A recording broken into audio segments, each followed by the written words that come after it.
Já estamos de volta. Os parlamentares da CPI das fake news da Assembleia Legislativa voltaram a se reunir no dia 7 de agosto, com o jornalista Fernando Galo, que é representante da plataforma Twitter, e Mônica Rosini, do Facebook.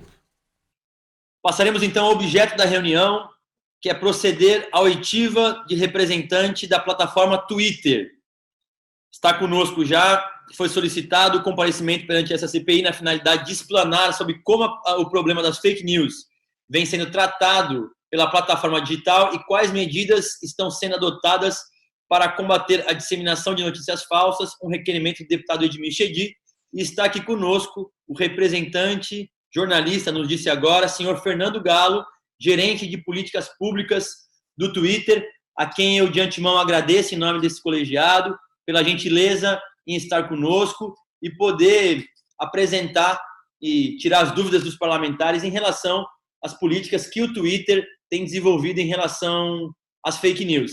Eu, como já havia antecipado, a gente combinou de dar 15 minutos, até 15 minutos, para que o senhor possa apresentar da maneira como achar melhor as políticas que o Twitter vem desenvolvendo, e na sequência eu já vou pedir para que os deputados possam fazer as suas inscrições para que a gente possa fazer as perguntas, também conforme combinado antecipadamente, 15 minutos para cada parlamentar poder fazer os seus questionamentos e intervenções. Mais uma vez, muito obrigado, Fernando, pela gentileza, boa tarde para você, que seja uma excelente reunião e esclarecedora para nós e para toda a sociedade. Deputado Caio França, presidente dessa CPI, senhoras deputadas e senhores deputados, membros dessa comissão, demais pessoas que acompanham essa sessão, quero dar boa tarde a todas e a todos. Para nós do Twitter, essa é uma oportunidade que nós temos hoje de explicar sobre o trabalho que nós temos feito em relação ao tema da desinformação e ajudar também a qualificar esse debate.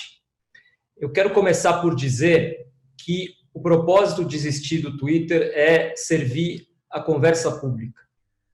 Nós temos nos empenhado e já fizemos um compromisso público nesse sentido para que o Twitter seja um lugar saudável, no qual as pessoas confiam e que ele seja um espaço que apoia o debate público democrático. Nós acreditamos que todo mundo deve ter o poder de criar e compartilhar ideias e informação instantaneamente, sem barreiras, e, ao mesmo tempo, para que esse objetivo seja alcançado, o Twitter precisa prover aos seus usuários um ambiente em que eles se sintam seguros ao se comunicar na plataforma. E, por isso, para proteger a experiência e a segurança das pessoas que usam o Twitter, existem algumas limitações no tipo de conteúdo e comportamento que nós permitimos. Essas limitações elas estão descritas nas regras do Twitter, e nós queremos ser transparentes e nós queremos que as pessoas saibam que tipo de comportamento nós toleramos ou não, e por isso essas regras são públicas e elas estão disponíveis no nosso site em português. E todo mundo que acessa o Twitter ou usa os nossos serviços deve aderir às políticas descritas nas regras do Twitter, e o eventual descumprimento pode resultar na aplicação de uma ou de mais sanções. Entrando no assunto que nos traz aqui hoje, eu quero enfatizar que nós nos importamos profundamente com o tema da qualidade da informação e com os efeitos que ela tem no debate público. E eu peço que me permitam descrever alguns aspectos da arquitetura do Twitter que são muito importantes, fundamentais para esse debate. O Twitter é a única plataforma que é pública e de tempo real. E, dessa forma, é uma ferramenta importante contra todos os tipos de informação falsa. Eu enfatizo essas duas características porque elas são muito importantes para esse debate sobre a qualidade da informação. O Twitter é público, o que significa que todo mundo pode ver tudo o que está sendo conversado na plataforma, incluindo as pessoas que não têm uma conta. E o nosso serviço ele também tem um mecanismo de busca que permite a qualquer pessoa encontrar tweets que foram feitos sobre uma certa pessoa ou um certo assunto, por exemplo. Isso torna possível que não apenas o conteúdo sobre um tópico específico esteja disponível publicamente, mas também que ele possa ser contestado por outras versões ou pontos de vista, por meio de respostas ou de retweets com comentários. No Twitter, todo mundo pode ver muitos pontos de vista sobre qualquer assunto. E o Twitter também é uma plataforma de tempo real. Quando alguém tuita, o tweet vai chegar naquele mesmo instante para os usuários que decidiram seguir aquela conta. Isso é fundamental quando alguém precisa refutar alguma coisa em tempo hábil. Todos os dias, a todo instante, a gente vê milhares de jornalistas, de especialistas e cidadãos engajados tuitando, corrigindo informações falsas e contestando outras versões em questão de segundos. Isso é muito importante porque nós não podemos distinguir se cada tweet de cada pessoa é verdadeiro ou não. E nós, como empresa, não devemos ser os árbitros da verdade. Para se ter uma ideia de como a questão da arquitetura da plataforma é importante para esse debate sobre desinformação, eu aproveito aqui para mencionar que, pese não seja o nosso papel endossar esse ou aquele estudo, o Instituto de Internet da Universidade de Oxford publicou um estudo sobre o consumo de conteúdo noticioso e político no Brasil, no Twitter, durante as eleições de 2018. Foi uma pesquisa feita com 8 pesquisadores, inclusive pesquisadores brasileiros. E uma das conclusões do estudo foi a seguinte, eu abro aspas.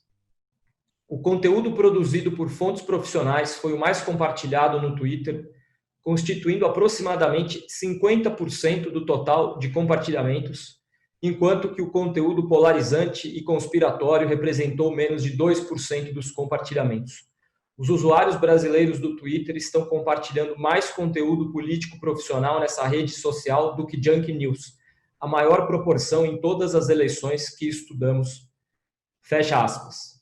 Segundo essa pesquisa, apenas 1,2% do conteúdo que circulou no Twitter durante o primeiro turno da eleição foi considerado de baixa qualidade.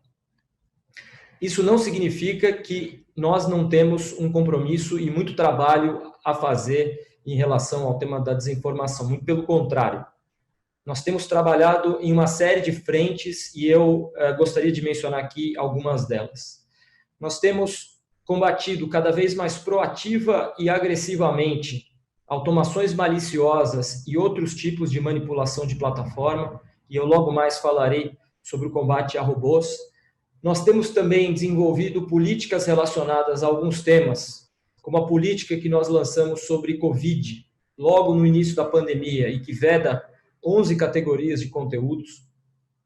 Também lançamos uma política de integridade cívica, que proíbe alguns tipos de conteúdo relacionado a eleições e a outros eventos cívicos.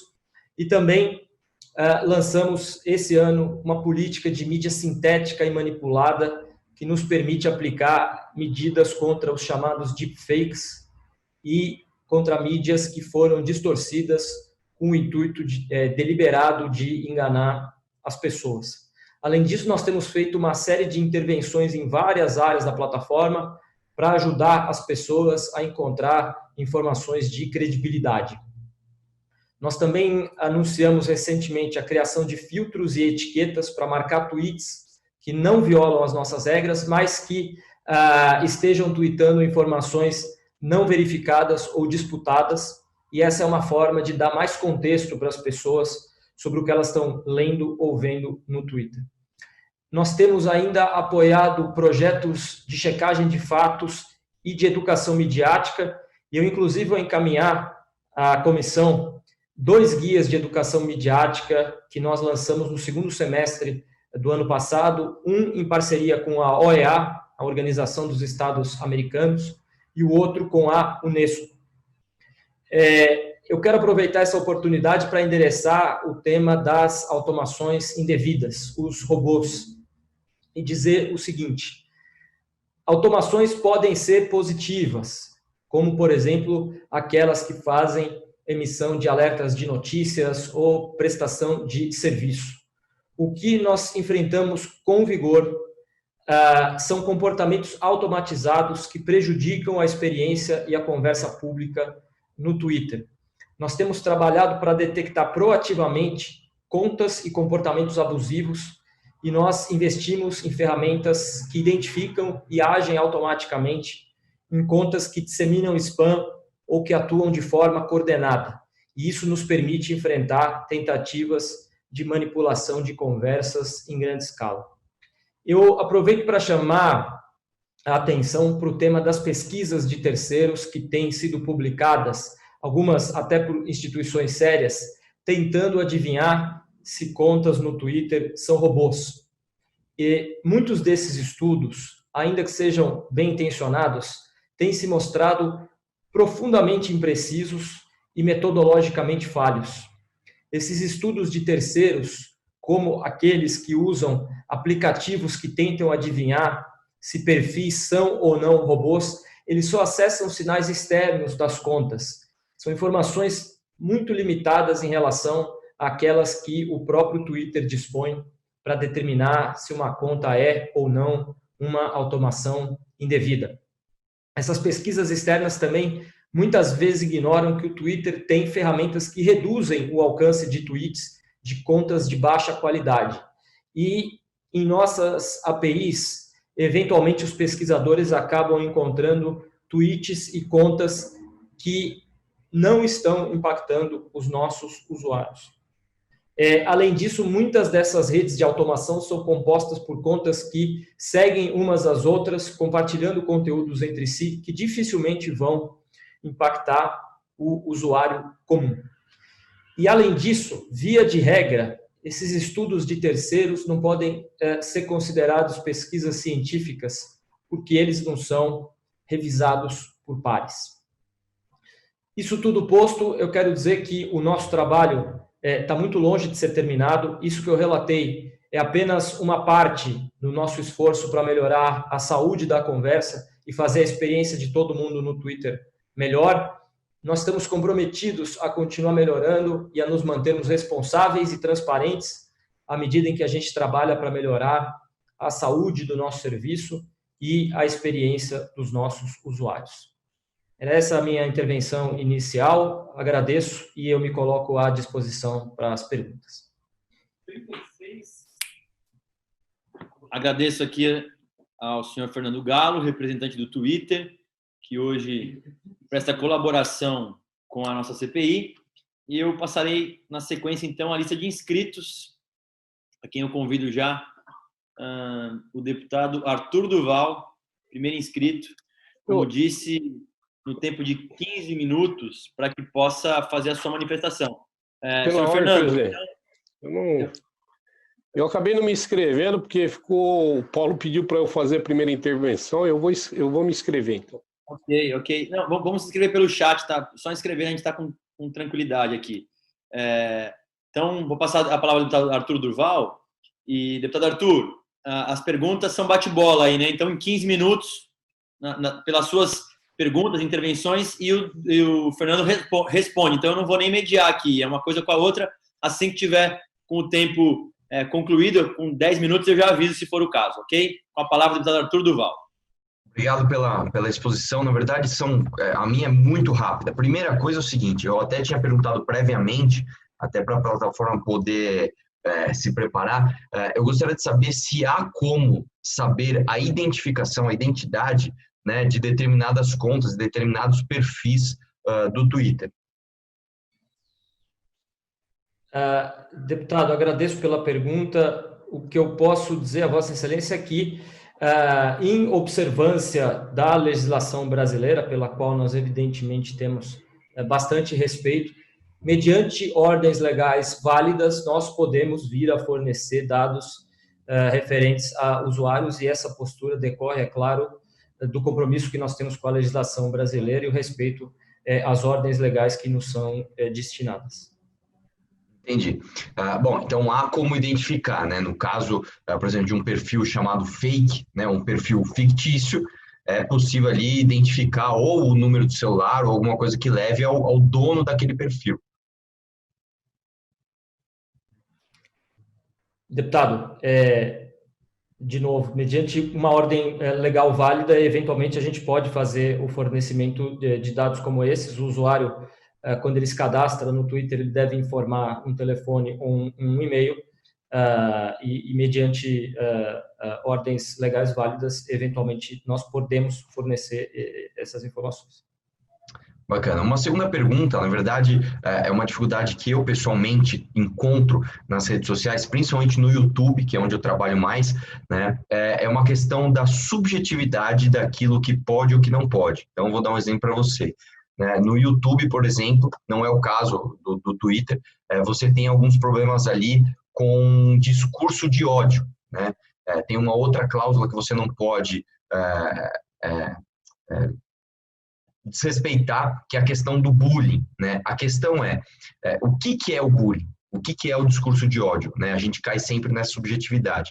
No caso do Twitter, as regras que estão expostas no site, existe ali uma cláusula que diz assim, conduta de propagação de ódio, né? Também não é permitido promover violência, etc, etc, etc. Eu já vi, por exemplo, contas sendo suspensas por usar algumas palavras, como, por exemplo, a palavra retardado, né?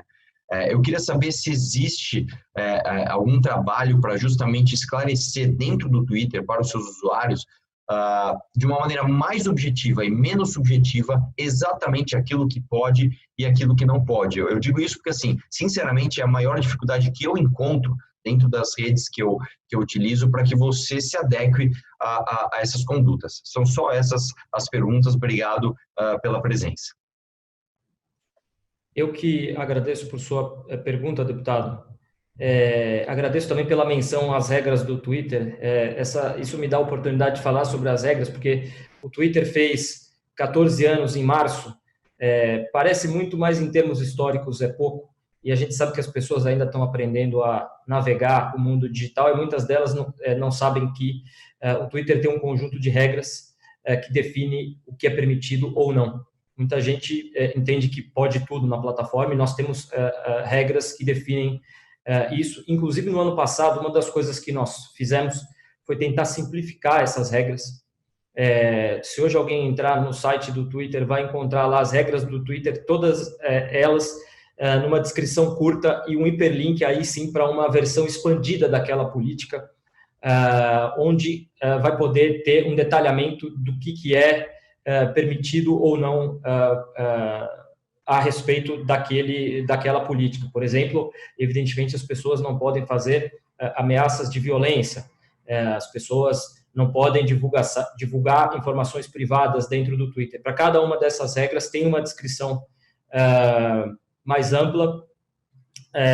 A gente tem feito um esforço de explicar melhor as nossas regras, seja por meio dos nossos canais no próprio Twitter, por meio dos nossos blogs, por meio de treinamentos que a gente franqueia, mas, evidentemente, se houver algum questionamento específico, eu posso seguir com o senhor, com a sua equipe, para que a gente possa tratar mais disso, mas a gente, de novo, fez esse esforço de tentar dar mais clareza nas regras no ano passado, e eu fico à disposição do senhor e da sua equipe para qualquer questionamento mais específico. É só isso, muito obrigado. Ok, só quero registrar a presença do deputado Edmir Chedi aqui conosco também. E da sequência, a nossa lista de inscritos, eu passo então a palavra ao deputado Paulo Fiorilo pelo tempo de 15 minutos. Deputado Paulo, quando der 10 minutos, eu vou avisar pelo chat e na sequência passo por aqui também. Obrigado, presidente. Queria agradecer a presença do senhor Fernando Galo, muito obrigado pela presença. Como eu tenho 15 minutos, são perguntas e respostas, eu vou tentar aproveitar o máximo possível, se o senhor puder ser objetivo, também me ajuda muito. Vou começar pelos termos de uso que o deputado Arthur fez referência. Queria perguntar ao senhor, a expressão notícia falsa ou fake news, ela foi incluída nos casos em que o Twitter pode remover o usuário ou a publicação? Deputado, nós temos feito um esforço bastante grande em relação ao tema da desinformação.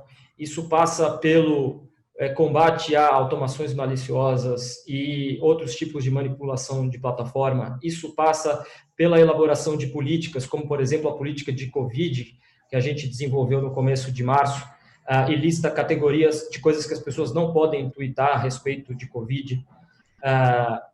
pela nossa política de mídia sintética e manipulada para combater vídeos sintéticos ou que tenham sido distorcidos com o objetivo de enganar as pessoas.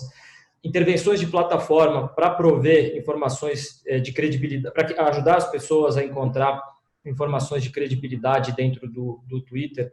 Temos apoiado iniciativas de projetos de checagem de fatos, de educação midiática, inclusive com a produção de materiais com a OEA, com a Unesco.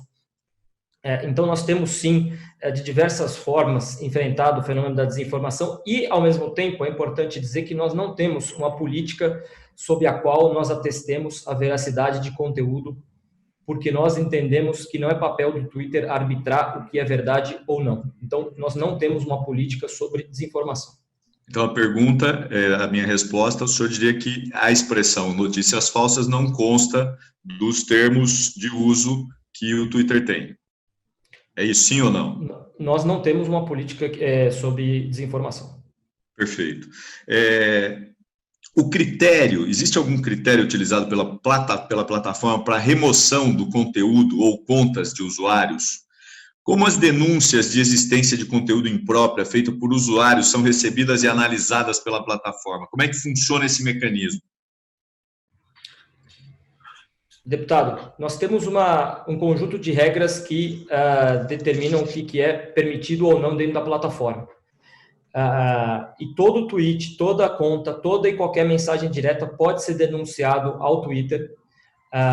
Esse tweet, essa conta ou essa mensagem vai para uma equipe especializada que faz o confrontamento daquele conteúdo com as nossas regras. Se ele não tiver em violação, ele permanece como está. Se ele tiver em violação, há uma gama de sanções que podem ser aplicadas. É importante dizer que a gente tem investido em tecnologia para tentar detectar proativamente conteúdos potencialmente abusivos.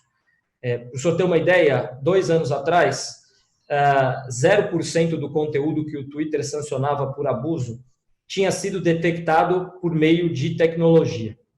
Hoje, esse número é de um pouquinho mais de 50%. Significa que a gente fez um progresso bastante grande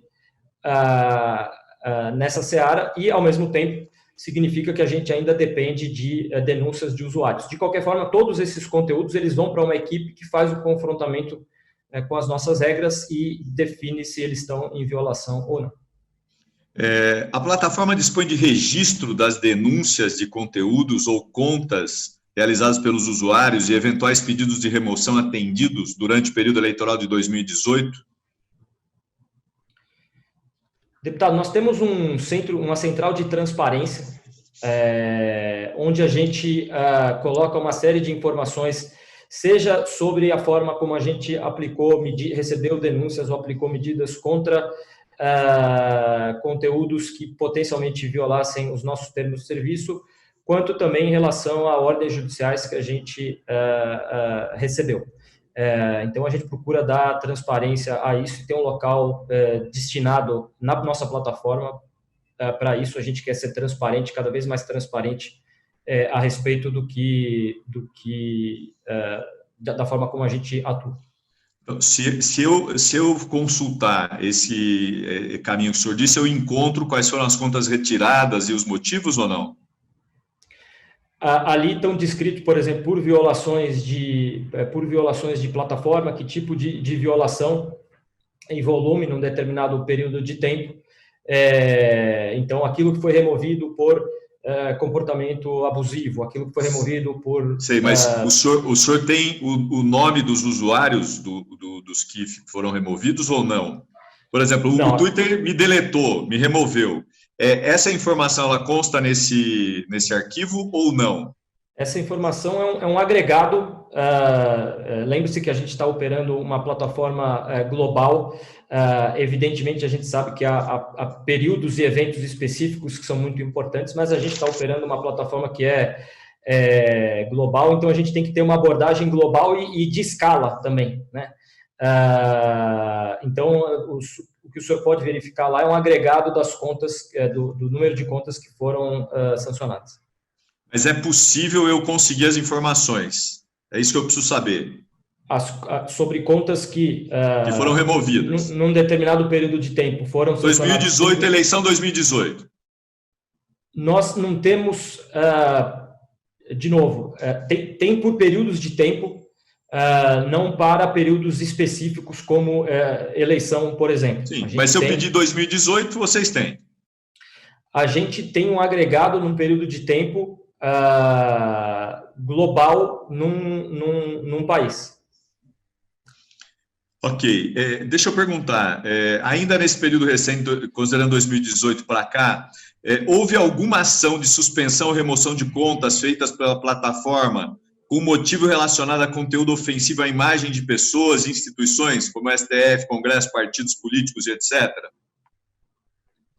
Então, a gente aplica as nossas regras a todo momento, né? A gente tem, de novo, um conjunto de regras que estão descritas ali no nosso site, e a gente aplica as nossas regras, medidas contra cada uma dessas regras, caso elas venham a ser violadas. Eu vou fazer uma pergunta mais difícil. O senhor pode informar a CPI quais foram as contas que violaram essas regras, já que elas foram retiradas? Deputado, a CPI tem o poder de eventualmente requerer essas informações. Perfeito. Então, nós vamos solicitar essas informações específicas. Como que a plataforma se comporta ao perceber postagens que contêm ofensas à imagem de pessoas ou instituição? E no caso de veiculação de notícias falsas, o senhor disse que não é um papel do Twitter decidir se é notícia falsa ou não, mas no caso de ofensa, como se comporta o Twitter? Ele retira a conta, ele informa o seu usuário, qual é o procedimento? Deputado, muitas vezes as ofensas elas vêm junto com alguma coisa que eventualmente viole as nossas regras, comportamento abusivo, alguma ameaça. Nesses casos, a gente aplica as nossas medidas. Nós não temos uma política específica sobre ofensa, por entender que isso seria, por demais, restritivo à liberdade de expressão. Mas é importante notar que o Brasil tem uma legislação tem previsões legais para esse tipo de comportamento, isso está tipificado na legislação brasileira e, como eu frisei, nós atendemos ordens legais válidas quando somos acionados pela Justiça. Mas, sem ser acionado pela Justiça, o Twitter também tem uma política própria de remoção, como o senhor disse, como está no termo de uso. Perfeito? Perfeito. Quando a ofensa vem acompanhada de algum conteúdo como assédio, comportamento abusivo, conduta de ódio, ameaça, nesse caso, ela é removida. Mas nós não temos uma política específica sobre ofensa. Perfeito. Quais os procedimentos são tomados em relação à criação e utilização de contas de usuários inautênticos, como os robôs, os bots? Há algum procedimento para averiguação frequente da existência dessas contas? O senhor já fez referência aos mecanismos que estão criados, mas se o senhor pudesse aprofundar nisso. Agradeço, deputado, pela oportunidade que o senhor está me dando, porque nós temos feito um esforço já há bastante tempo para tentar ajudar a qualificar esse debate. Eu vou pedir para tentar explicar melhor, eu vou dar um passo para trás para começar por dizer o seguinte: nem toda automação é ruim, nem toda automação prejudica a experiência dos usuários dentro da plataforma.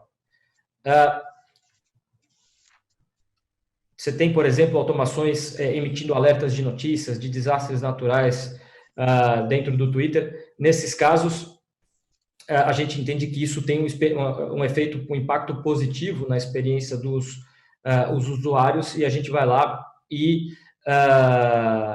mantém essas contas na plataforma. O que a gente tem combatido cada vez mais proativa e agressivamente, sem esperar qualquer tipo de denúncia, são automações maliciosas.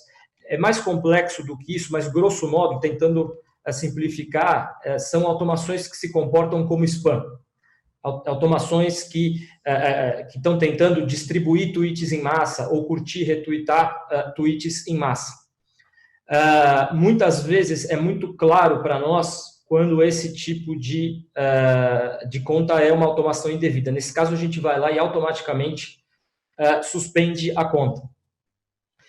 Às vezes, a gente pode impor um desafio nas contas para garantir que tem um humano no controle daquela conta. Isso pode ser obrigando aquela conta a digitar um CAPTCHA, pode ser obrigando aquela conta a digitar um número de celular, o tipo de desafio vai variando.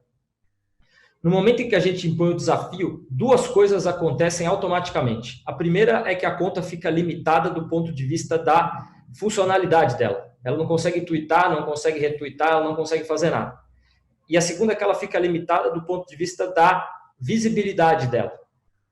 A pessoa que teve a conta desafiada, aquela conta não vai aparecer em espaços como a busca, como as conversas, por exemplo, o usuário médio do Twitter não vai ver aquela conta. É dessa forma proativa e agressiva que a gente tem combatido as automações dentro do Twitter. O tempo está se esgotando, eu tenho uma última questão nesses meus 2 minutos. Nós acompanhamos a eleição de 2018 e percebemos a quantidade de notícias falsas que acabaram prejudicando de uma forma ou de outra o debate eleitoral e aquilo que vocês mais prezam, que é um veículo de informação, de transparência. Minha pergunta é, nós estamos nos aproximando de uma outra eleição agora em 2020. O Twitter tem algum grupo de estudo, de trabalho para pensar medidas para evitar que essa ferramenta possa ser utilizada por uma situação negativa contrária aos princípios do Twitter? Deputado, obrigado pela pergunta. Eu citei um estudo de Oxford, tem um outro que mostra que o Twitter analisou campanhas de desinformação em 70 países e mostra que o Twitter foi a única plataforma que não sofreu com campanhas de desinformação em 2018. Somado ao fato daquela outra pesquisa que mostra que só 1,2% do conteúdo que circulou no Twitter foi conteúdo de baixa qualidade. As pessoas costumam se referir às plataformas, mas plataformas diferentes têm arquiteturas diferentes, portanto, o fenômeno da desinformação se manifesta de uma maneira diferente em diferentes plataformas. Evidentemente, nós temos um compromisso, independentemente disso, com o combate à desinformação. Nós aprendemos muito com os últimos anos, reforçamos as nossas equipes, reforçamos os nossos sistemas, reforçamos as nossas relações com parceiros. Nós estamos participando, inclusive, do grupo de combate à desinformação do Tribunal Superior Eleitoral. Estamos profundamente empenhados em garantir que a gente tenha no Twitter uma conversa rígida sobre o período eleitoral. Muito obrigado, senhor Fernando Galo. Muito obrigado, presidente. Cumpriu o meu horário. Obrigado, deputado Paulo. Cumpriu sim. Dando sequência aqui, passa a palavra então à deputada Janaína Pascoal pelo tempo regimental. Muito obrigada, senhor presidente. Cumprimento o doutor Galo, agradeço o fato de ter aceitado o nosso convite. Doutor, eu vou fazer algumas juntas, aí eu acho que fica mais... O senhor, na sua explanação, fez referência a um conjunto de regras visando controlar ou cuidar da qualidade de eventos cívicos. Eu anotei aqui, eventos cívicos, se eu não me engano. E eu queria que o senhor, se possível, detalhasse melhor o que é que seria isso. Né? Da mesma forma, o senhor falou que existe uma normativa ou um conjunto de regras tratando de automação maliciosa. E o senhor rapidamente falou que existe automação positiva. Eu gostaria de entender que tipo de automação é positiva. Eu faço essa pergunta porque tenho acompanhado os trabalhos na CPI em Brasília e eu percebi que algumas testemunhas falam de perfis falsos do bem e perfis falsos do mal. Né? Então, que o perfil de Twitter falso, ele não seria uma coisa errada, uma coisa ruim em si. Então, eu queria entender o que é, na visão do Twitter, uma automação positiva. Né? Então, essa questão dos detalhes dos eventos cívicos, se eu não me engano, foi isso. O que seria uma automação positiva para o Twitter? Aí, se o senhor puder responder, aí eu continuo na sequência. Obrigado pela pergunta, deputada. Nós temos uma política, era uma política sobre integridade de eleições, para impedir, ela é muito focada nos dias de votação, mas para impedir, por exemplo, que pessoas tweetem coisas como, para votar no candidato tal, mande um SMS para o número tal. A gente sabe que no Brasil a gente não tem votação por SMS, por exemplo. Ou para impedir que pessoas se passem por funcionários de autoridades de órgãos, instituições eleitorais, enfim, qualquer afiliação enganosa também está coberta por essa política. Era uma política de integridade de eleições que a gente expandiu para chamar ela para uma política de integridade cívica, para que não apenas eleições, mas outros eventos cívicos, como referendos e como censo, por exemplo, também tivessem cobertas por essa política. Sobre a questão das automações, há uma série de automações. A senhora que vem do campo jurídico, por exemplo, tem um portal de notícias, o Jota, que tem um robô no Twitter, que é o @RuiBarbote. Ele é um bot no Twitter que está conectado com o sistema de acompanhamento processual do Supremo Tribunal Federal, e ele twitta. Eles mapearam 200 ou 300 processos de grande interesse, e o bot twitta toda vez que aquele processo está parado em algum escaninho do Supremo. Tem outros robôs, tem um que chama, por exemplo, Elas no Congresso, que monitora pautas relacionadas às mulheres nas duas casas legislativas, a tramitação de duas casas nas casas legislativas. Enfim, tem uma série de robôs, de automações que tem esse caráter mais cívico, e nesse caso a gente entende que elas são positivas. Tem outros, o próprio TSE tem um robô para prestação de serviços no Twitter. Você pode consultar seu título de eleitor, o seu local de votação por meio desse robô no Twitter.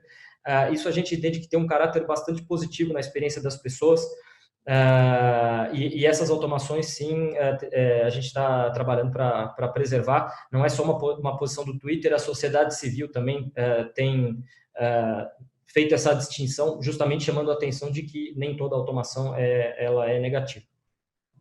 Sim, aí o senhor mencionou que também foi feito um conjunto de regras, né, referentes ao Covid. E, nesse ponto, eu queria trazer situações concretas, como, por exemplo, o vídeo, né, da médica Estela, né, uma médica, se eu não me engano, angolana, que dá aula numa universidade do Texas. Ela gravou um vídeo falando de casos concretos que ela, como médica, atendeu e que ela ministrou. No caso, ela estava falando da cloroquina, mas existem outras situações, por exemplo, falando de azitromicina. Eu vou juntar isso tudo num tratamento precoce da Covid, né? E me chamou muita atenção que o Twitter, e até onde eu sei, sem nenhuma provocação judicial, excluiu esse vídeo, né, quando postado pelo filho do presidente Trump, depois pela cantora Madonna. Houve alguns casos aqui no Brasil também de médicos que teriam feito pronunciamentos na mesma linha, que tiveram seus vídeos retirados. Não sei se o Twitter noticiou dessa forma, mas a imprensa noticiou como sendo fake news. E, num primeiro momento, eu interpretei que aquelas pessoas não fossem de verdade médicas, né? Que alguém tivesse se passado por um médico. Depois eu percebi que não, eram médicos expondo a sua percepção, né, sobre essa questão, alguns contando sua experiência concreta. E, assim, eu que estou acompanhando a ponta, tenho participado de vários debates, inclusive no Brasil existe um grupo grande de médicos pela vida, que são médicos que estão enfrentando todo tipo de obstáculo para sustentar que o mais correto é tratar no início, independentemente de ser com cloroquina ou não, tá? Mas tratar no início. E aí eu pergunto para o senhor, não é uma forma de censura, não é abraçar uma visão, né, da ciência, porque a gente sabe que essa coisa de que a ciência é uma uniformidade, isso não existe. Quem conhece ciência, quem faz ciência, sabe, né, que existem linhas de desenvolvimento de ideias, de teses. Não seria precipitado uma verdadeira censura mesmo, o Twitter retirar um vídeo de médicos, né, tratando da sua percepção como profissionais daquela área? Eu queria ouvir o senhor e entender por que a empresa decidiu abraçar uma linha de pensamento, sendo que no mundo existem muitos médicos que advogam um caminho diferente. Obrigado pela pergunta, deputada. Para que a gente possa... O Twitter é uma plataforma de liberdade de expressão, mas, ao mesmo tempo, para que a gente possa ter um espaço seguro e saudável, a gente tem algumas limitações de conteúdo que as pessoas não podem twittar na plataforma, e a gente precisa ter a capacidade de remover esses conteúdos. É claro que ninguém quer ver no Twitter, por exemplo, conteúdos relacionados à exploração sexual de crianças, ninguém quer ver no Twitter conteúdos relacionados ao terrorismo, ninguém quer ver ameaças violentas dentro do Twitter. A gente precisa ter a habilidade, a capacidade de fazer a remoção. E para orientar esse nosso trabalho e para que as pessoas saibam que conteúdos estão permitidos ou não, é a razão pela qual a gente tem regras. E uma alteração que a gente fez, na verdade, uma atualização que a gente fez, o debate sobre moderação de conteúdo, ele está muito relacionado, eu não conheço o caso específico, tá? Mas o debate sobre moderação de conteúdo, ele está muito focado em manter o conteúdo no ar ou retirar. Uma coisa que a gente fez recentemente foi anunciar, para dar mais granularidade a esse tipo de... alguns conteúdos que eventualmente não violam as nossas regras, mas foi anunciar a possibilidade de fazer uma rotulagem, colocar uma etiqueta num tweet, para casos em que, eventualmente, aquela informação não foi verificada ou é uma informação disputada, para que a pessoa possa clicar naquele rótulo e obter ainda mais informações sobre aquele conteúdo. De novo, eu não conheço o caso específico, mas a gente está trabalhando, inclusive, para sair dessa dicotomia entre mantém no ar ou retira. Esse é um meio do caminho também, ajudar as pessoas a encontrarem mais contexto e mais informações sobre um determinado conteúdo que esteja circulando dentro do Twitter, e isso vale, inclusive, para a política de Covid. Doutor, o senhor trouxe aí a questão da exploração sexual de crianças, né, que é uma área a qual eu sempre me dediquei a combater esse tipo de abuso. E eu, como advogada, não estou exercendo agora, mas como advogada, digo com tranquilidade, nem sempre é fácil tirar esses conteúdos da internet, né? E aí falo genericamente, seja Twitter, Facebook, YouTube principalmente. Tem muitos casos de vingança, por exemplo, sexual, né?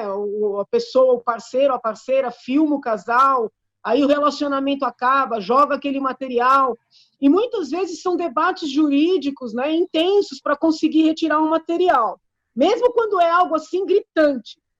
E de um tempo para cá, eu tenho percebido uma banalização de retirada de material, inclusive sem ordem judicial, né? E coincidentemente, essa mudança de política, esse maior rigor, ele ocorre quando a direita começa a chegar no poder. Eu sinto isso nos Estados Unidos, no Brasil, na Hungria, ou seja, nós começamos a ter políticos de direita, né, ou podemos falar de extrema direita, vamos dizer assim, chegando ao poder. E aí, as plataformas que sempre foram resistentes, né, em tirar conteúdos gritantes, né, agressivos, assim, gritantemente agressivos, mesmo com ordem judicial, essas plataformas começam a, por iniciativa própria, com um discurso, né, de ética, de moralização, a retirar esses conteúdos. Não haveria aí, né, um viés ideológico, né? Eu faço essa pergunta com muita tranquilidade, porque eu sou muito atacada tanto pela esquerda como por essa extrema-direita. Então, eu percebia que, na época que os ataques vinham mais da esquerda, ninguém tirava perfil do ar, ninguém cerceava nada, ninguém falava em ataques organizados, e eram organizados. E quando começaram os ataques da direita, dos quais eu também sou vítima, rapidamente as plataformas se organizaram para retirar. Então, não existiria aí uma questão ideológica, doutor? Obrigado pela pergunta, deputada. Eu queria começar por reagir ao começo da sua fala e dizer que o Twitter tem uma política de absoluta zero tolerância em relação a conteúdos de exploração sexual infantil. A gente detecta isso proativamente, tem inclusive tecnologias para detectar isso proativamente e reportar para as autoridades. Eu estou aqui no Twitter há 4 anos, não soube de um caso sequer em que tenha sido difícil ou que, enfim, isso tenha sido encontrado. Em relação à segunda parte de sua fala, nós não temos nenhuma política ou nenhum critério sobre o qual a gente eventualmente venha a atestar a filiação político-partidária, ideológica de quem quer que seja. Aliás, nem seria possível fazê-lo. Nós temos milhões de usuários no mundo. O que determina o conteúdo que vai ficar na plataforma, o conteúdo que eventualmente será sancionado, são as regras do Twitter. E nós não temos nenhuma política por meio da qual a gente ateste se essas contas pertencem a A ou B. E mais do que isso, nós temos trabalhado internamente para garantir que seja no desenvolvimento de política, seja no desenvolvimento de ferramentas, algoritmos, assim por diante, que nenhum viés pessoal esteja contaminando o nosso processo decisório, qualquer que seja ele. Doutor, nesses 4 anos de experiência, né, no Twitter que o senhor tem, com certeza trabalhava na área de alguma maneira anteriormente, o senhor já havia visto ordem judicial para retirar do ar um perfil de uma pessoa existente? Porque, assim, eu não estou falando de perfis falsos ou de perfis com pseudônimos, né, criados por pessoas reais ou perfis de robôs. Estou falando de perfis de pessoas existentes que se apresentam como donas daqueles perfis. O senhor já tinha visto ordem judicial para excluir o perfil e não apenas um conteúdo considerado inadequado, ofensivo, violento, impróprio? Deputada, eu não trabalho no departamento jurídico e não tenho esse registro. Então, infelizmente, não posso responder a essa questão específica. Mas essa ordem recente do Supremo Tribunal Federal, de retirada de perfis de pessoas reais, existentes, para o senhor, né, soou como algo corriqueiro ou foi algo que pareceu diferente da sua experiência anterior? Deputada, nós já nos manifestamos publicamente a esse respeito, nós cumprimos a ordem judicial, mas anunciamos que iríamos recorrer porque entendíamos que a medida era desproporcional. Isso ainda vai ser objeto de apreciação pelo Supremo. Eu peço desculpa não poder falar muito mais do que isso, porque isso ainda vai ser objeto de apreciação do Supremo Tribunal Federal, mas nós já nos manifestamos publicamente nesse sentido. E, doutor, 15 minutos para concluir.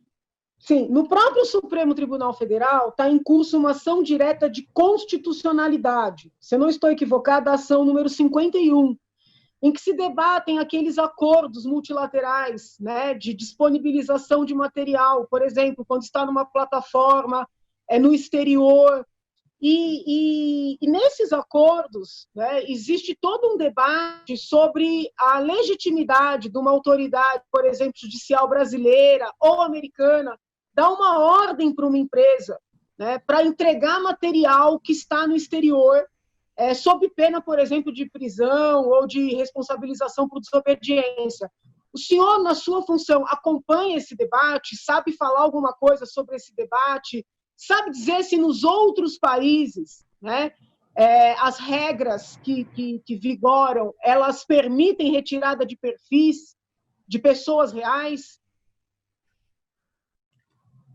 Obrigado pela pergunta, deputada. Essa, de fato, é uma pergunta bastante interessante. A internet ela tem um caráter, ela foi pensada para ter um caráter global e aberto, e a gente ainda está num mundo que é nacional, não é o mundo do Estado-nação.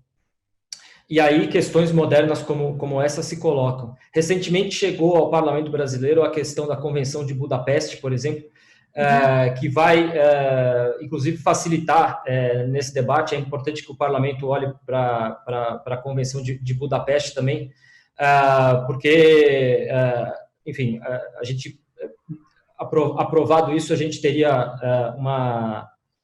melhores possibilidades nessa seara. Uhum. Muito obrigada, doutor. Agradeço a deputada Janaína. Vamos dar sequência à nossa lista de inscrições.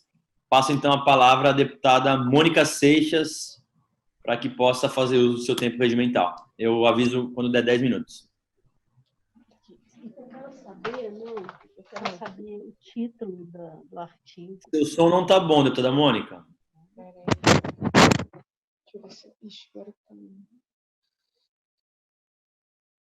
Se você abrir, Ainda não. tem um arquivo ali. Tereza, o título é o...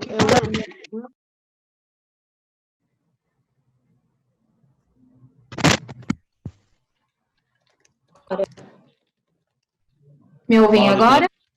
Melhorou, agora sim. Obrigada. Fernando, obrigada pela presença, obrigada, presidente. O senhor tem dito até agora que a empresa plataforma está preocupada com uma relação mais saudável para os seus usuários. Em nota recente na Folha de São Paulo, por exemplo, disseram, abre aspas, sabemos que ainda temos muito a avançar nos nossos esforços para promover conversas mais saudáveis no Twitter. Temos tomado uma série de medidas nos últimos anos para endereçar esse compromisso, incluindo a revisão de políticas públicas, como a conduta de propagação de ódio, o aumento na detecção proativa via tecnologia de conteúdos potencialmente abusivos e o lançamento de dezenas de recursos e funcionalidades para que as pessoas possam controlar sua experiência na plataforma. Eu entendo que essa nota publicada no final do mês passado na Folha de São Paulo entende de alguma forma alguns problemas, alguns usos indevidos. E aí eu queria fazer essa pergunta de duas óticas. Primeiro, perguntar para o senhor esmiuçar para a gente, o que o senhor considera uma experiência não saudável? O senhor disse, por exemplo, que apenas 1.2 dos conteúdos são de baixa qualidade, mas o que tem dentro desse conteúdo de baixa qualidade? Você consegue mensurar para explicitar? É discurso de ódio? É difamação? É calúnia? É notícia falsa? O que tem dentro para a gente falar o mesmo linguajar que o senhor, quando o senhor fala da experiência não saudável, desse 1.2%? E aí, aqui, do meu ponto de vista, eu entendo que o debate de fake news tem avançado. É que a gente não está mais falando de blogs que vão lá e fazem uma notícia falsa, ou que vendem opinião como forma de fato. A gente está falando de um card de calúnia, a gente está falando de destruição de reputações, a gente está falando de crimes tipificados na legislação brasileira, como o senhor mesmo disse, que é a calúnia, que é a difamação. Eu estou correta? É disso que a gente está falando quando o senhor está falando de conteúdos não saudáveis ou experiências não saudáveis no Twitter? É disso que a gente está falando majoritariamente quando o senhor fala de 1.2 de conteúdo de baixa qualidade?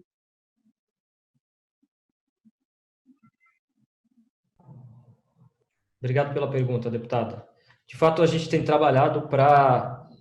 o Twitter definir o seu propósito de existir como servir à conversa pública. E, evidentemente, a gente quer servir a uma conversa pública que seja saudável. Quando as pessoas vêm ao Twitter, e as pessoas têm vindo cada vez mais ao Twitter, elas vêm porque elas querem se informar, elas vêm porque elas querem se conectar com seus interesses, elas vêm porque elas querem fazer uma pergunta e obter uma resposta para algum problema que elas estejam enfrentando, às vezes elas vêm para se divertir. O Twitter, no seu melhor, ele informa as pessoas, ele ajuda elas a se conectarem com os seus interesses, ajuda as pessoas a resolverem seus problemas mais rapidamente.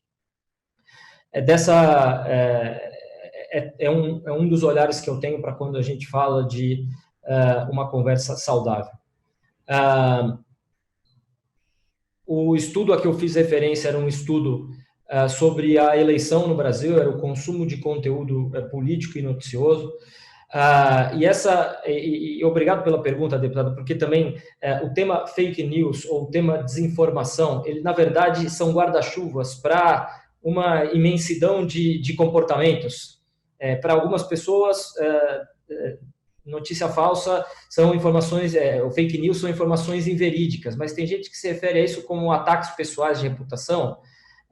Outras pessoas se referem a isso usam o termo para falar sobre opiniões com as quais elas não concordam, não é? Da mesma forma com a questão do discurso de ódio, que também é um guarda-chuva para abrigar uma série de comportamentos. Mas eu entendo que a nossa missão é justamente ajudar as pessoas a se conectar com seus interesses, acessar informação, resolver os seus problemas mais rápido, com sorte perceber que nós estamos todos juntos nesse planeta e que se a gente tiver uma conversa civilizada, um debate público avançado, a gente pode seguir em direção ao avanço civilizatório. Mas nesse 1.2 de conteúdo de baixa qualidade nas eleições, o senhor consegue mensurar para mim o que tem majoritariamente, para a gente entender do que a gente está falando? Eu posso compartilhar, esse estudo é público, deputado, eu posso compartilhar com a comissão, tem umas categorias que os pesquisadores utilizaram para definir os sites que estavam sendo linkados e para definir que sites eram confiáveis ou que sites não eram confiáveis. Esse estudo é público, eu posso, sem sombra de dúvida, encaminhá-lo à comissão. Esse estudo ou a plataforma tem conhecimento do uso de fake news durante as eleições de 2018? Deputada, o nosso esforço para promover uma conversa saudável, a gente sabe a importância que as eleições têm no Brasil e no mundo, é a razão pela qual a gente reforça as nossas equipes, reforça os recursos destinados a garantir que a gente tenha uma conversa rígida e saudável. Mas o nosso esforço ele vai além de períodos e eventos específicos. De novo, a referência que eu tenho no Instituto de Internet de Oxford é essa, eu posso certamente compartilhar esse estudo com a comissão, ele é bastante importante para entender como é que se deu a conversa, ou pelo menos um olhar de como se deu a conversa dentro do Twitter no primeiro turno da eleição. O senhor disse hoje para a gente que tem algumas coisas, alguns comportamentos nas redes que chamam mais a atenção da plataforma e que cabem mais como política para vocês tomarem mais cuidados. Entre eles, eu acho que tomou, tanto no debate nacional, mas quanto na fala do senhor, mais corpo, o comportamento automatizado, conteúdos automatizados, conteúdos coordenados e etc. Chamou a atenção também o debate sobre perfis inautênticos. O senhor pode nos falar mais sobre esse comportamento da rede? O que seriam perfis inautênticos? O que seriam comportamentos automatizados? Que volume isso tem na criação de bolhas e de realidades? O Twitter, por exemplo, é uma plataforma que cria realidades através dos trends, né? Nós estamos lá todos os dias inseridos nos assuntos mais falados. Robôs, comportamentos automatizados podem interferir nessa bolha? Como é que vocês chegaram à preocupação, por exemplo, com a automatização de conteúdos e por que a gente deve se preocupar com eles? E o que é um comportamento inautêntico? Obrigado, deputada. A senhora passou por alguns temas, eu vou tentar responder cada um deles.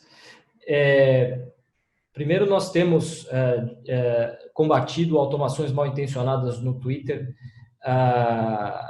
cada vez mais agressiva e proativamente. Isso data de muitos anos atrás, quando o Twitter começou a combater o spam dentro da plataforma, principalmente o spam comercial. Mas táticas de manipulação de plataforma, elas vão mudando com o passar do tempo, e a nossa tarefa está sempre um passo à frente das pessoas que tentam manipular as plataformas. Inclusive, ter mecanismos, por exemplo, para evitar qualquer tipo de manipulação dos trending topics que a gente tem implementados desde 2014.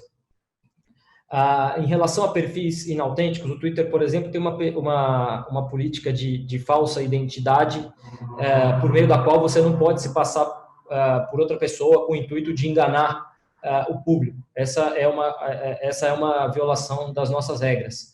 As pessoas se referem muito aos robôs, mas as pessoas podem tentar manipular as plataformas por meio do que a gente chama de coordenação inautêntica.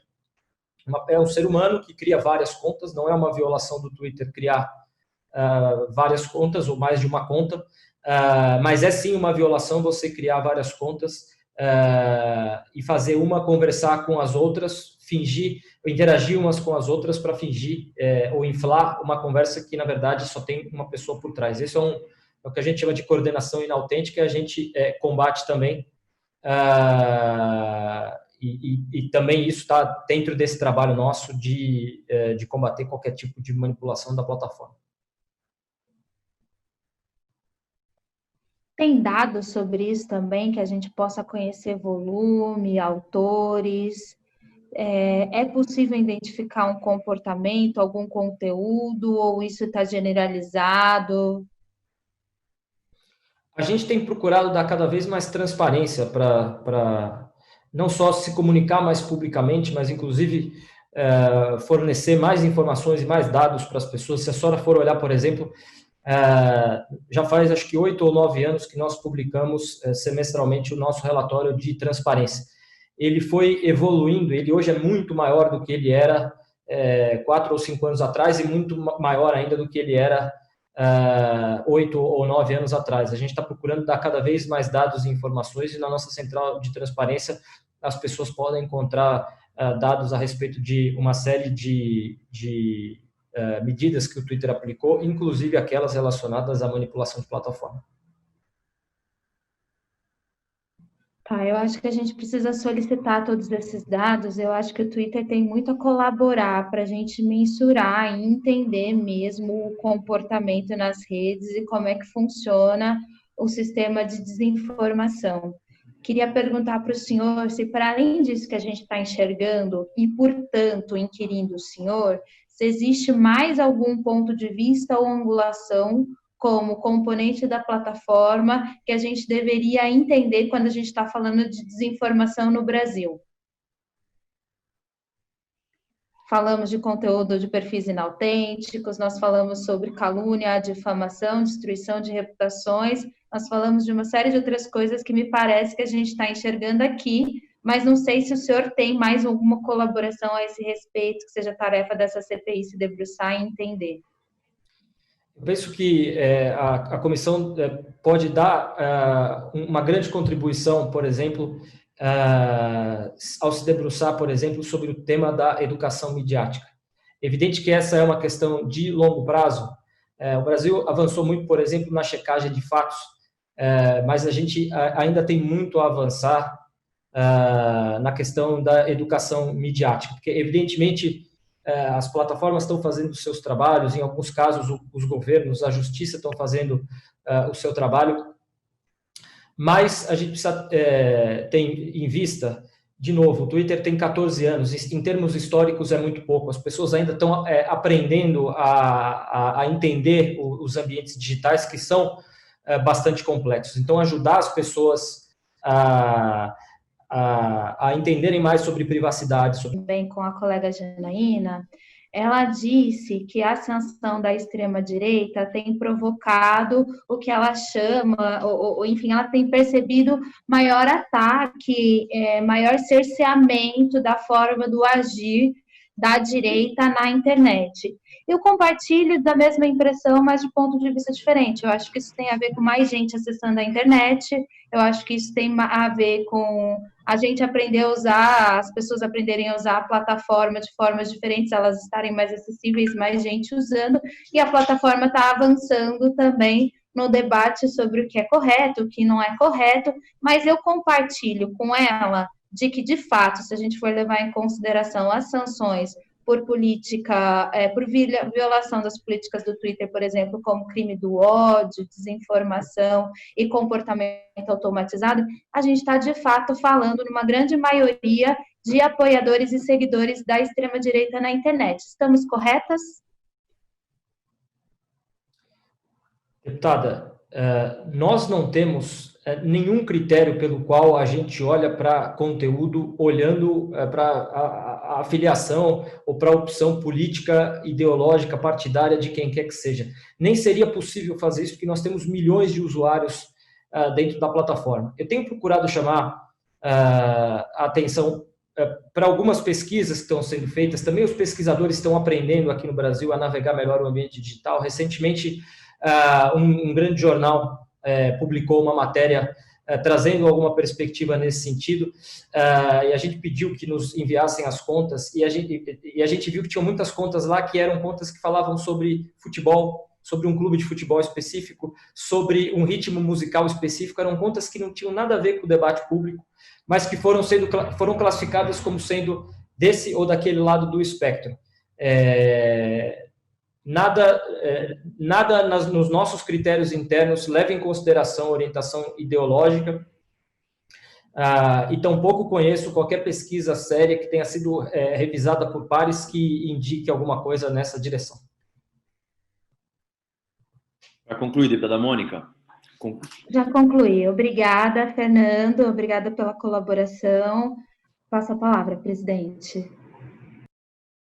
Eu agradeço. Na sequência, na lista de inscritos, o deputado Edmir Chedi, que é autor do requerimento que convidou as plataformas. Com a palavra, Vossa Excelência, deputado Edmir.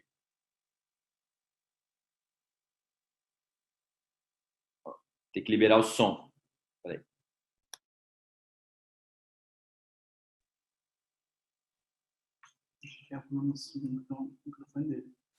Não, seu microfone não está funcionando para mim aqui, deputado Edmir. Deixa eu ver.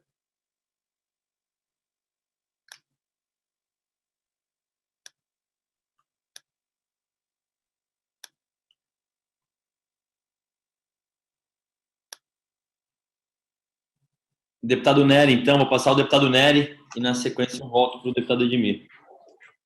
Tá Com a palavra, o deputado Sargento Nery. Boa tarde ao senhor Fernando Galo. Muito obrigado pela presença, pela explanação. Eu tenho 3 perguntas a fazer ao senhor, mas antes eu vou fazer uma explanação rápida, até para a população que está nos assistindo, aos deputados, do que eu vejo em nosso país. Tem um jornal que, através do seu jornalista, desejou a morte do presidente da República. Um cidadão desejou a mesma coisa para um ministro, teve a sua conta derrubada. E uma imposição monocrática, sem direito à defesa.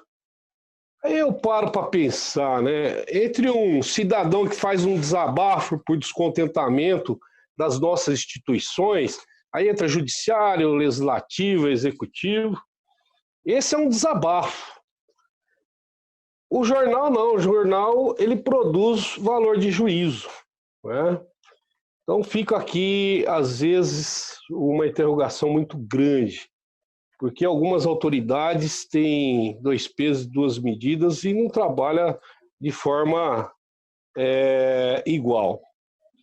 Mas quanto às perguntas, eu quero perguntar para o Fernando, como plataforma, como é que a plataforma vê o projeto das fake news? E por que isso?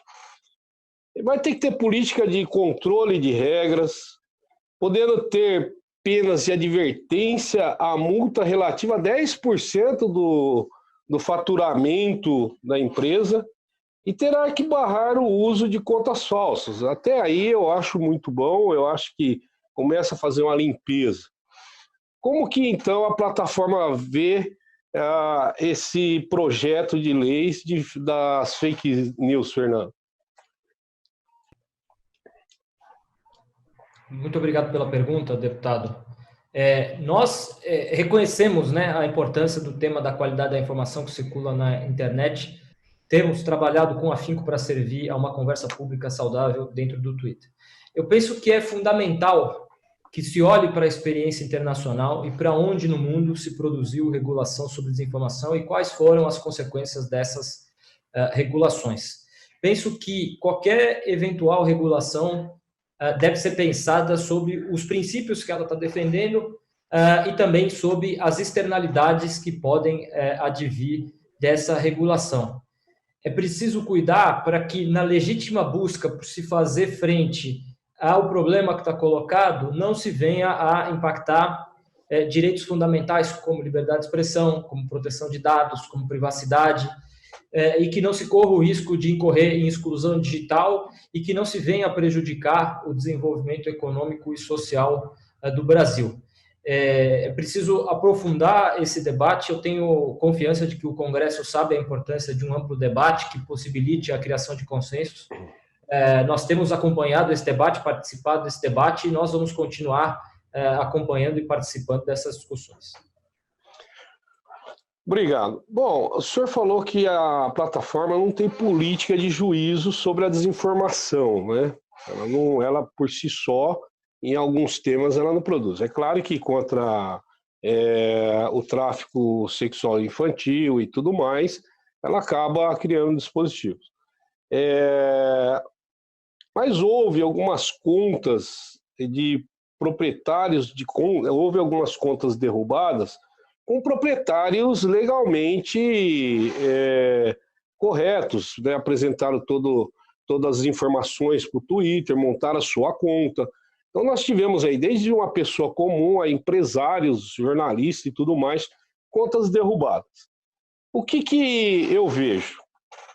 O usuário das contas derrubadas não teve essa permissão prévia deles. O usuário não teve a oportunidade de fazer sua ampla defesa e o contraditório, né, para que não se derrubasse essa conta. Eu sei que foi uma imposição ao Twitter. Eu sei também que o senhor não trata da parte jurídica da empresa, mas o senhor é jornalista de formação. Essa imposição judicial ultrapassou ou não os limites da liberdade de expressão? Como que a plataforma vê isso? Porque eu não preciso conversar com um advogado para me responder isso, né? O senhor, como jornalista, como pessoa que representa o Twitter, pode me dizer como que a plataforma se sentiu derrubando contas de pessoas que não tiveram nem a oportunidade de se defender para que essas contas não fossem derrubadas? Deputado, nós cumprimos, foi uma determinação, uma decisão do Supremo, a gente bloqueou as contas para atender a uma ordem judicial proveniente de um inquérito do Supremo.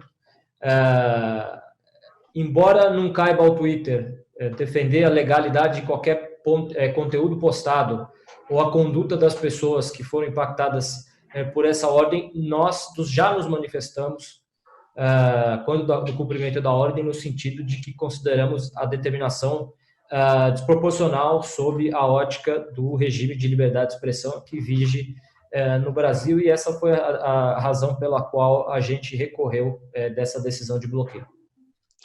Então, tudo bem, mas é até bom deixar mais claro, Fernando, pelo seguinte: eu sou usuário do Twitter, então eu confio na tua empresa como usuário.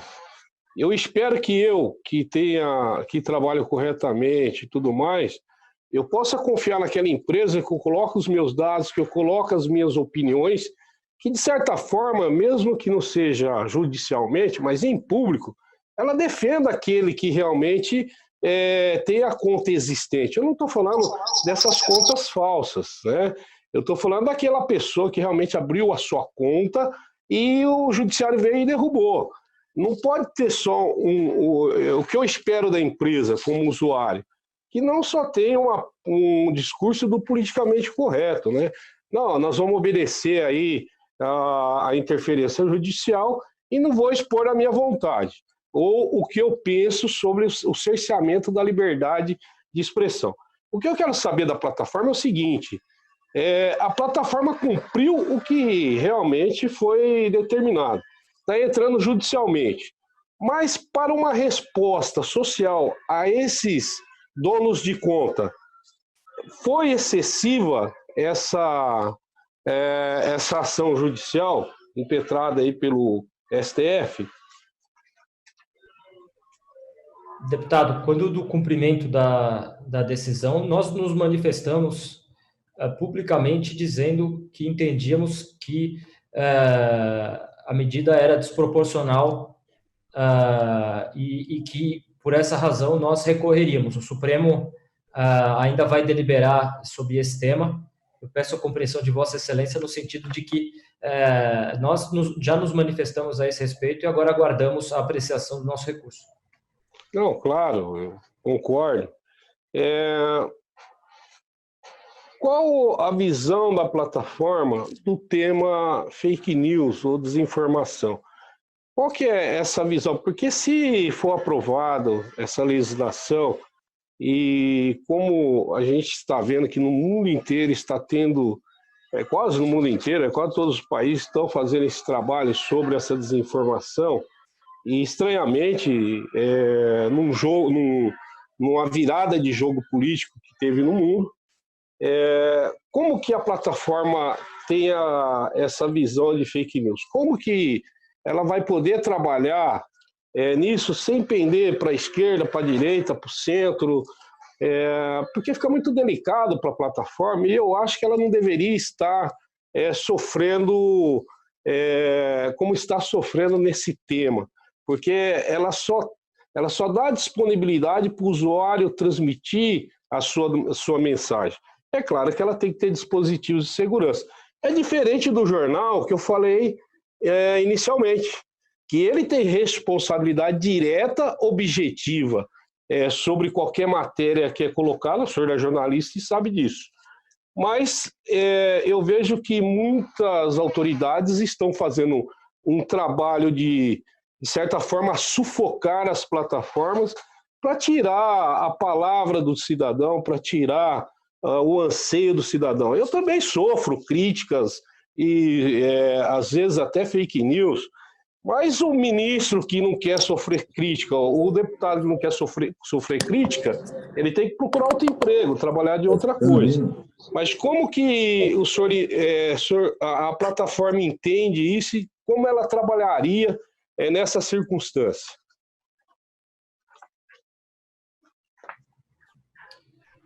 Deputado, o nosso trabalho de combate à desinformação, ele tem uma série de vertentes, né? Desde o combate às automações maliciosas, outros tipos de manipulação de plataforma, mas aí a gente está olhando para a conduta das contas, né? Não para o conteúdo. Nós estamos trabalhando no desenvolvimento de algumas políticas específicas, como, por exemplo, a nossa política de mídia sintética e manipulada para fazer frente aos chamados deepfakes e outras mídias que tenham sido criadas com o objetivo, com a intenção de distorcer a percepção das pessoas, enganar. Nós temos feito uma série de intervenções na plataforma para ajudar as pessoas a encontrar informação de credibilidade. Nós temos, como eu comentei aqui mais cedo, nós lançamos uma inovação de produto, que é a possibilidade de etiquetar, rotular determinados conteúdos, que é para dar mais granularidade nesse debate sobre moderação de conteúdo. Nós temos apoiado programas de checagem de fatos e de educação midiática.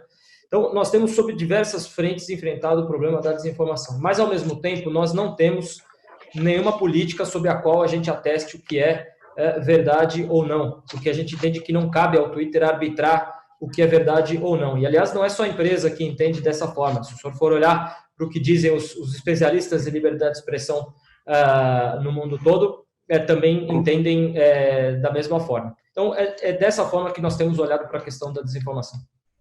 Não, eu concordo que eu acho que não é a plataforma que tem que fazer juízo sobre o que é desinformação ou não. Diferentemente dos jornais, redes de televisões, que essa sim tem obrigação de saber se realmente a fonte é verdadeira e se a notícia é verdadeira. Agora, a empresa existe há 14 anos, né?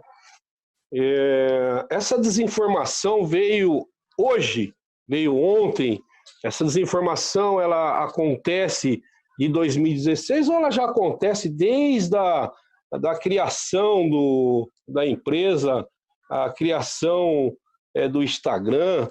Pode ser que anteriormente não teve tanta ênfase como tem hoje, mas essa desinformação já vem desde o início da empresa sobre um assunto político, comercial, empresarial.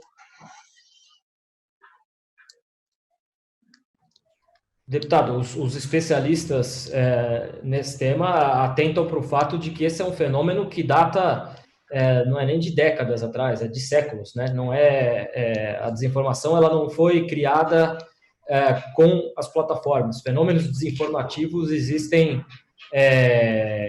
desde muito antes na história, eles não nasceram com as plataformas digitais.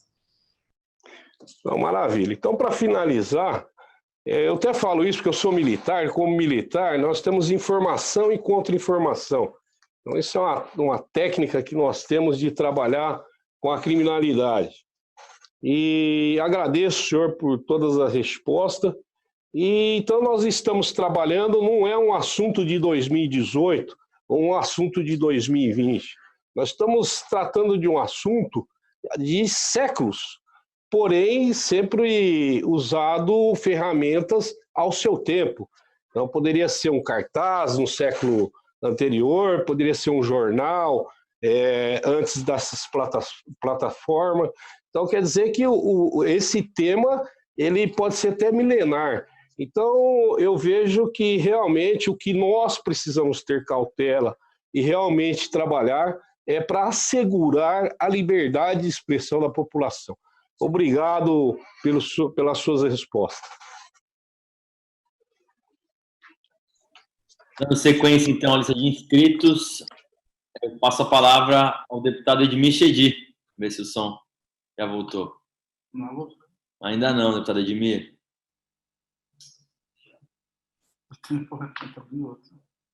Ainda não. Vamos tentar aqui pelo outro. Deixa eu ver. E agora também? Agora sim, deu certo? É o som do outro. Não, vai dar muito eco aqui. Vamos lá. Desliga. E agora, senhor presidente? Edmir, desliga um para desligar um. Ele está em 2. Eu estou desligando o outro aqui. Isso. Desliga, cara. Desliga tudo. Tirar aqui, não cai tudo. Agora melhorou, senhor presidente? Perfeito. Com a palavra, Vossa Excelência. Caro deputado Caio França, muito obrigado pela oportunidade. Dizer da nossa alegria de poder participar com Vossa Excelência e com os nobres deputados mais uma CPI que vem trabalhando muito na Assembleia Legislativa e tem sido objeto muito debatido e é importantíssimo.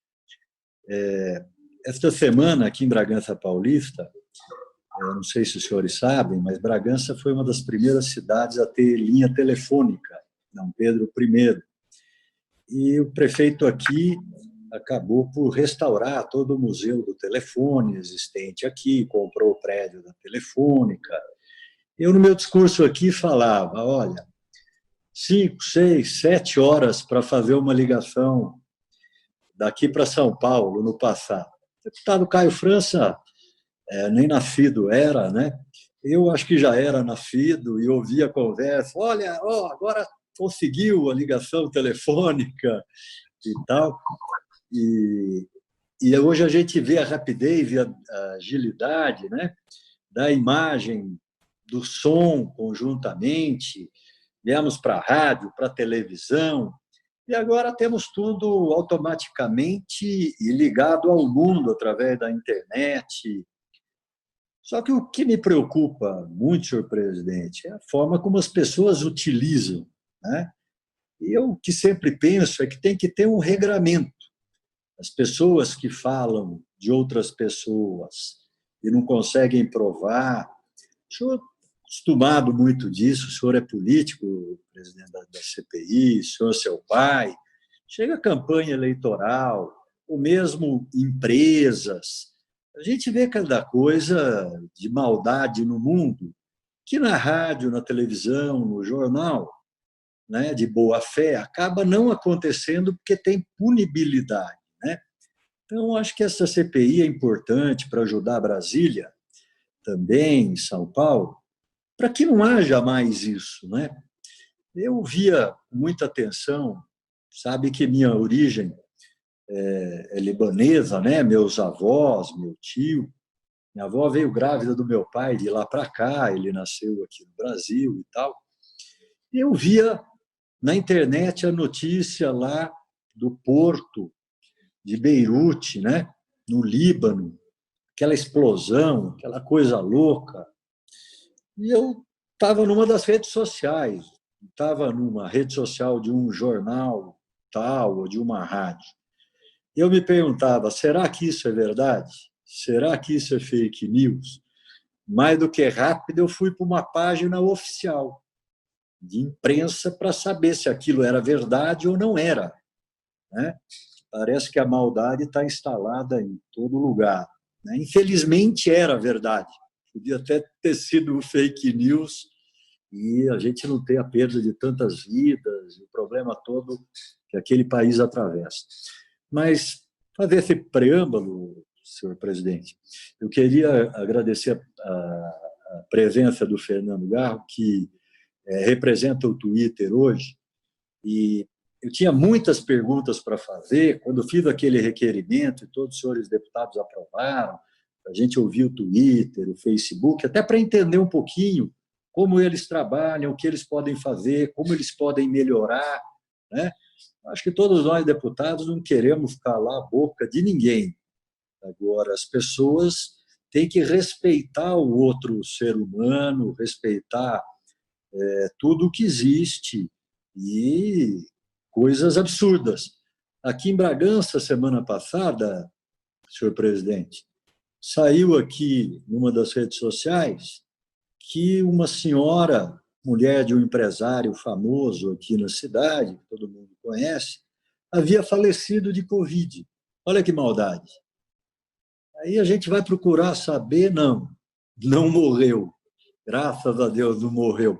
Mas veja onde nós estamos, né? Onde chega a maldade das pessoas. É por isso que a gente precisa achar um caminho conjunto, né? Eu acho que essa CPI, que a Assembleia Legislativa de São Paulo faz, ela não é para punir, ela quer descobrir o que aconteceu na campanha lá de 18. Mas a motivação principal dela é saber daqui para frente o que a Assembleia de São Paulo pode contribuir para que a comunicação melhore. Então, eu vou às perguntas rapidamente, senhor presidente. Desculpa de eu ter me alongado um pouquinho, mas agradecer ao Fernando pela sua presença. Você já explicou várias coisas, mas eu vou lá pontualmente. Eu gostaria de saber qual é a estrutura da rede que dispõe atualmente o Twitter no Brasil para fazer esse trabalho todo de inteligência artificial, de humanos, né? Quantos profissionais tem mais ou menos essa equipe que trabalha diretamente no combate à fake news? O senhor prefere que eu faça todas ao mesmo tempo, senhor presidente? O que o senhor acha? Não, deputado. Pode ser assim mesmo. Podemos manter o mesmo ritmo. Tá bom. Obrigado. Prazer em tê-lo conosco, senhor Fernando. Obrigado, deputado, pelo questionamento. Eu estou ouvindo um pouco de eco aqui, não sei se sou só eu. Melhorou? Está dando eco. Agora sim. Obrigado, deputado. O Twitter é uma empresa global, nós temos cerca de 5.200 funcionários no mundo. Temos pessoal no Brasil, mas é importante dizer que diversas equipes que não estão no Brasil trabalham, inclusive, em questões brasileiras, né? A gente está rodando uma plataforma que é global. Via de regra, o Twitter divulga dados globais, mas nós temos 5.200 funcionários no mundo. As pessoas costumam se referir aos gigantes da internet, deputado, mas a verdade é que o Twitter é uma empresa menor até do que outras empresas aí que o senhor vai classificar como plataformas digitais. Tá certo. E qual a média que vocês têm de posts bloqueados diariamente ou mensalmente no Brasil que contribuem com a desinformação? E se também você tem esses números em termos de Brasil, e se tem também esses números em termos de estado de São Paulo sobre esse problema e a comparação de Brasil com o mundo, de São Paulo com o mundo, se o problema se mostra mais grave aqui, em outra, se é São Paulo, são outros estados, outra parte do mundo. O senhor tem essa perspectiva, essa informação? Deputado, o Twitter tem uma central de transparência onde a gente publica informações relativas à moderação de conteúdo, tudo aquilo que foi reportado para nós e tudo aquilo que nós sancionamos em função de violação dos nossos termos de uso, das nossas regras. É importante lembrar que nós não temos uma regra, uma política sobre desinformação. Então, nós não podemos ter dados sobre desinformação porque nós não temos uma política sobre desinformação. Mas quando os senhores... Então, vou reformular a pergunta para facilitar. Quando os senhores tiram alguma conta do ar em função de quem está transmitindo desinformação, mentira, você tem esses números, você pode encaminhar para a gente posteriormente, para a gente entender o processo em termos de Brasil, em termos de mundo, o que está acontecendo? Deputado, nós temos um conjunto de regras. Então, por exemplo, as pessoas não podem... O que é vedado como regra? Ameaças de violência, comportamento abusivo, divulgação de informação privada. Mas nós não temos nenhuma regra, não temos nenhuma política sobre desinformação. É a razão pela qual a gente não modera conteúdo em função de desinformação e, dessa forma, nós não temos métricas a esse respeito, porque nós não fazemos moderação de conteúdo em função de atestar a veracidade daquele conteúdo ou não. Tá. Mas você tem um percentual daqueles que, então, publicam lá coisas íntimas e que vocês tiram do ar automaticamente dentro de tudo. Vocês têm esses números que podem fornecer para a gente, para entender um pouquinho o que pensa o mundo, o que pensa para contribuir conosco? Sim, inclusive nesse centro de transparência que é público, qualquer usuário pode ir lá acessar essa página. Eu posso encaminhar o link depois para a comissão, mas para cada uma das regras do Twitter tem métricas relativas a denúncias e a medidas tomadas. Eu posso, sem sombra de dúvida, encaminhar o link para a comissão. É importante para ficar registrado em ata, para chegar a documentação, por isso que eu insisto, viu, Fernando? Para que as pessoas, os subrelatores, o relator final, possa ter os conteúdos, possa ter ali tudo à sua mão, que o trabalho é bem sério aí da comissão, os deputados estão querendo acertar. E como é que você chega, como é que pode chegar, talvez você possa nos ajudar, eu acho que é fundamental isso, a um equilíbrio entre o combate à fake news e a liberdade de expressão. Eu sei que é algo complexo, mas você tem como nos ajudar? Como é que a gente pode chegar a um equilíbrio desse em termos de redes sociais? Não só a que você representa, mas de uma forma geral. Essa é a grande tarefa, deputado. Como equilibrar liberdade de expressão e segurança, como equilibrar liberdade de expressão e uma conversa pública saudável. Eu penso que as plataformas, como o Twitter, precisam continuar evoluindo as suas políticas, a forma como as ferramentas que dão à disposição dos usuários para que eles controlem melhor a experiência dele, que continuem melhorando os seus sistemas de moderação de conteúdo, a forma como detectam comportamentos abusivos, Então, as plataformas precisam fazer a parte delas, mas também, e eu penso que aí, nesse sentido, a Assembleia, essa comissão pode dar uma grande contribuição, investir na questão da educação midiática, ajudar a ensinar as pessoas, colocar isso nos currículos escolares, para que já desde a sua mais inicial formação, as crianças possam desenvolver essas habilidades que são tão necessárias no mundo que é cada vez mais digital. Entendi, muito, muito importante essa colocação sua de aprendizado desde o início. E o senhor acredita que uma legislação mais clara no Brasil, estabelecendo penalidade específica para quem produzir e compartilhar fake news, pode contribuir com o trabalho de vocês? Eu não estou falando até de punir a empresa A, B, né? Mas aquele que realmente usa e abusa das redes sociais, eles podem ser punidos. O que o senhor pensa disso? O senhor acha que pode haver uma legislação mais clara ou não? Obrigado pela pergunta, deputado. Nós temos participado bastante das discussões já há 3 meses no Congresso Nacional a respeito disso. O Senado aprovou, o PL agora está na Câmara em fase de audiências.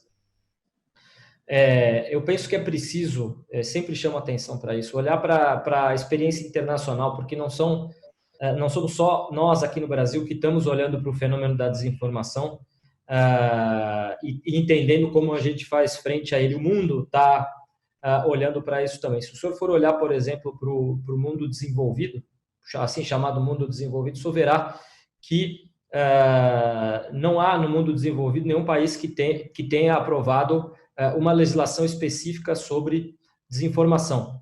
E qualquer eventual regulação, ela precisa ser olhada do ponto de vista dos princípios que ela está defendendo, mas também das externalidades que podem advir dela.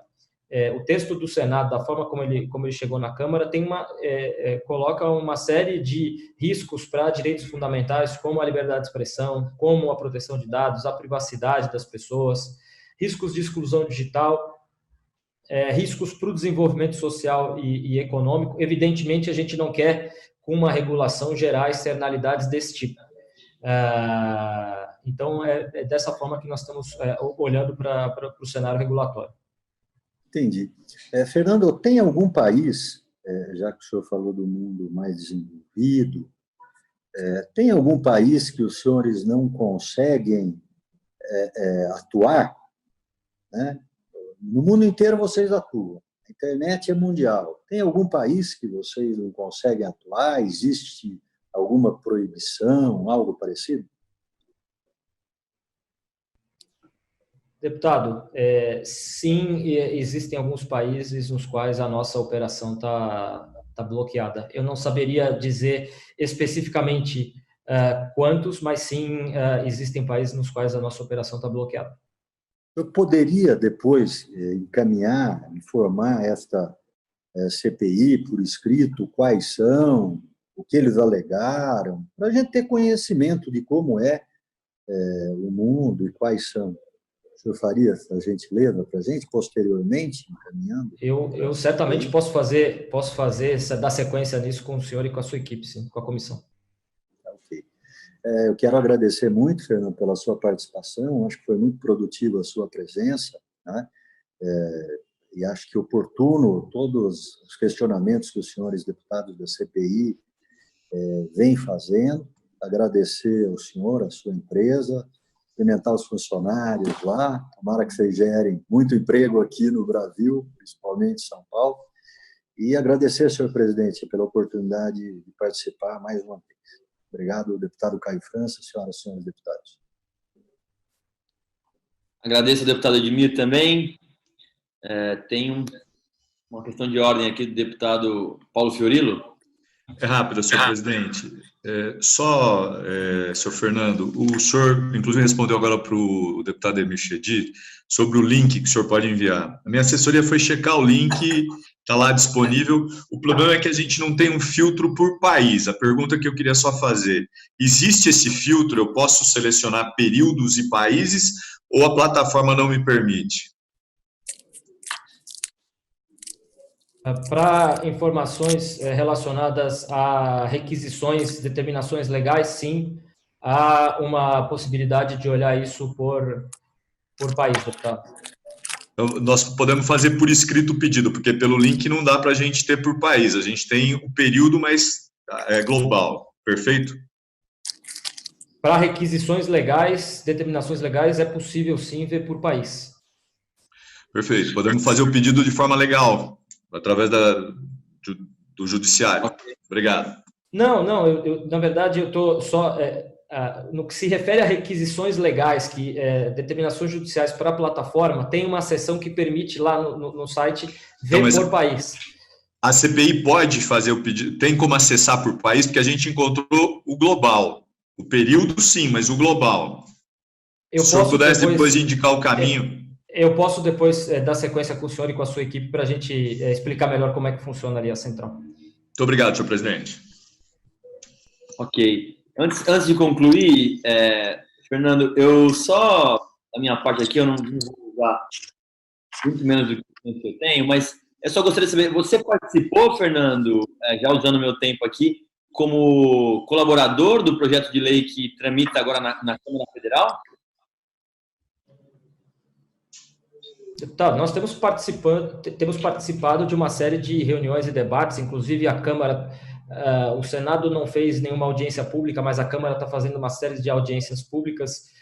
Eu participei de uma delas, que se referia ao tema da identificação de usuários. Enfim, temos participado ativamente dessas discussões. E a sua avaliação aqui é que o projeto, se permanecer do jeito que ele estava, que ele foi aprovado no Senado, ele é possível de ser viabilizado? Ele para de pé? As plataformas conseguem cumprir tudo aquilo que lhes é exigido em relação ao projeto aprovado? Obrigado pela pergunta, deputado. O projeto, do jeito que ele está hoje, ele apresenta uma série de externalidades que podem criar risco de violação de direitos fundamentais dos usuários, como liberdade de expressão, como privacidade, como proteção de dados, riscos para o desenvolvimento econômico. Há uma série de exigências de intervenção de produto que são muito custosas e que levariam muito tempo para ficarem prontas. Então, da forma como o projeto está, ele está trazendo uma série de riscos. Mas a gente tem clareza e confiança de que a Câmara sabe que é preciso aprofundar esse debate e criar mais consenso para que a gente chegue a um texto que seja melhor do que o que a gente tem hoje.